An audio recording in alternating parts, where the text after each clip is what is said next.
Week one, day three. So far, so good. Some had a little bit of hunger I was experiencing shortly before I would had lunch on that first day. It's gone away the past couple of days. I haven't been as hungry. This is going to be the sharpest decline in my calories. Last year, I was in a build mode for the entire year, consuming roughly around 3,200 calories, 180 grams of protein, 50 grams of total carbs, and then 250 grams of fat. And I was at 19.4% body fat. To start the cut, to get down to that 5 to 8% body fat over 26 weeks, my first week calories are coming in just shy of 2,600. It's 2,596 calories. And with that, I'm getting 110 grams of protein, 225 grams of fat, and 25 grams of total carbs. And those carbs are coming from my pre workout drink that I take, which primarily has chocolate flavored whey protein, beetroot powder, MCT powder, and a couple other little things I put in there. But that is primarily where the carbs are coming from those sources. And then I do have a keto brick. This one is chocolate malt flavored, and then it has some trace carbs in it. And then breakfast has been 4 eggs cooked in 2 tablespoons of butter. And I have a cup of coffee with 5 tablespoons of heavy whipping cream in there. And I do take some vitamins and supplements along with that. And then my dinner's been 6 ounces of 85/15 ground beef, grass-fed, grass-finished ground beef, and I cook that into with 2 tablespoons of pork fat. And that's what I've been consuming the past 3 days now. Energy levels are great. My lifts every morning, my workouts have been just fine. I haven't noticed any decrease in strength or stamina. I'm feeling really sore because I've been just really pushing it hard the past 3 days. Um, but that's kind of what I've experienced now with the third day here. My mental focus is still really good, and just got that my eye on the prize in the house over Christmas and New Year's Day. My mom, wonderful baker, she's got all kinds of treats, and they haven't been calling my name or anything like that. I did pretty well this past Christmas and New Year's with just avoiding that stuff, not trying to eat it, just because it's got soybean oil in it, a lot of sugar, high carbs, it's just highly processed, and that stuff just causes inflammation, brain fog, makes it hard in the gym to lift and all that stuff. So I will have it every once in a while, but for the most part, I try to avoid that. And for anyone that, for your New Year's resolution this year, your number one goal is to get healthier.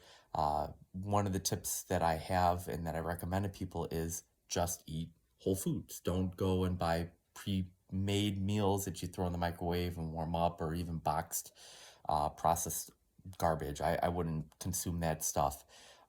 When I look at food packaging, I'm looking for 4, maybe 5 ingredients total. When you are looking at anything that has a nutrition label on it, the number one thing that my eyes go to is the ingredient list. I skip the protein, the carbs, the fiber, total sugars, added sugars, fat, saturated fat, all that stuff, and I go right to the ingredient list. And the reason is because that is what you are consuming. You are what you eat. And if you eat stuff that has ingredients in it that you can't even say what that chemical or that ingredient is, you don't know what it is, you don't want that to become part of your body. So I try to eat whole foods, all types of different cuts of meat.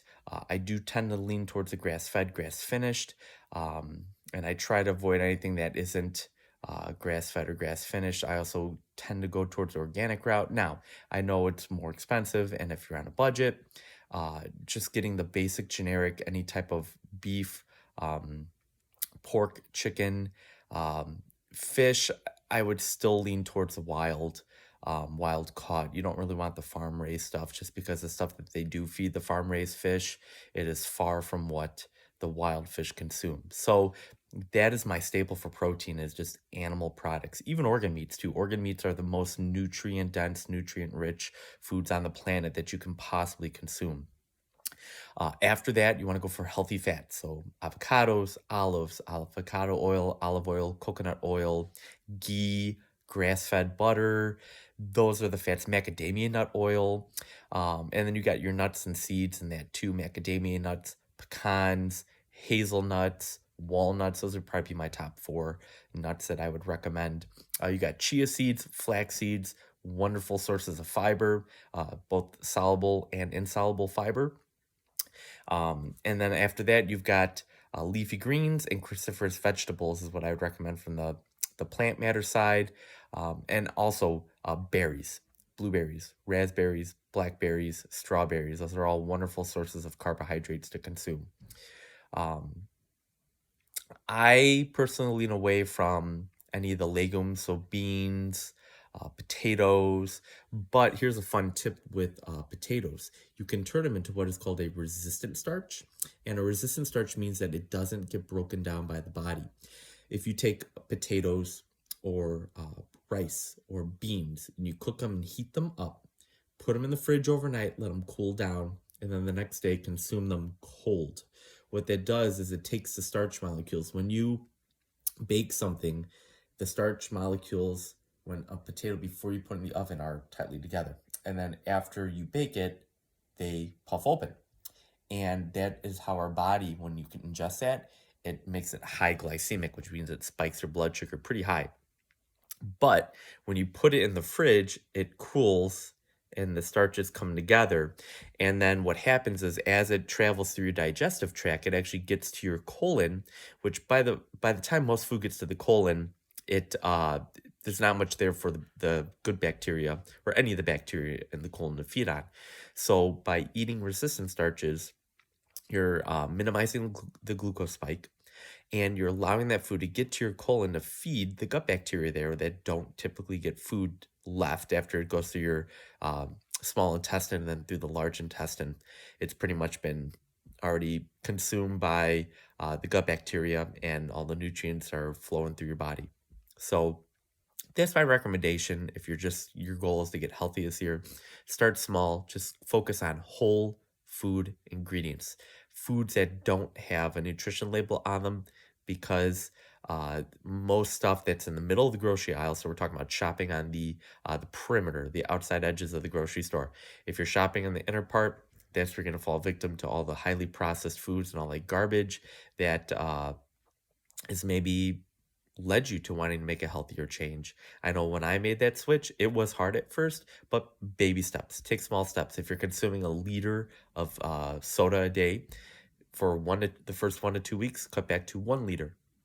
And then if you're after that, go to a quarter of a liter. And then after 4, 5, 6 weeks, just strictly go to water. Take little steps. Don't try to climb Mount Everest the first time you've tried to climb a mountain. Take little steps first, and you'll start to see that your health gets better, and that will hopefully propel you and push you to then look at other aspects of your life and what can you change nutritionally to make you a healthier person. So eat whole foods, keep it live, check in here on a day-to-day basis, click the like button, subscribe. If you have any comments, put them down below. If you have any questions about nutrition, fitness, health, put them in the comments below, and I'll address them in future videos. So thanks for tuning in.